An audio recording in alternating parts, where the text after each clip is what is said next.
Gud, jag säger hej först. Nej, jag. Sluta nu.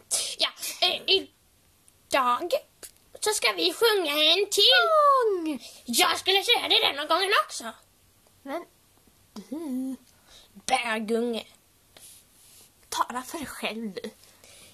Ja, men vadå då? Det är inte jag som är bögen här.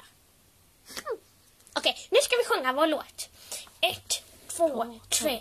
I ett dike i skogen vi vandrar här omkring. Vi ser ingenting, vi bara går omkring. Vi ramlar här och lite där. Hittar en boll och ger den till en hund. Hunden blir glad och springer runt. Den blir galen och dödar oss. Den sprutar blod och hunden ger upp. Vi åker till himlen men där tar det stopp.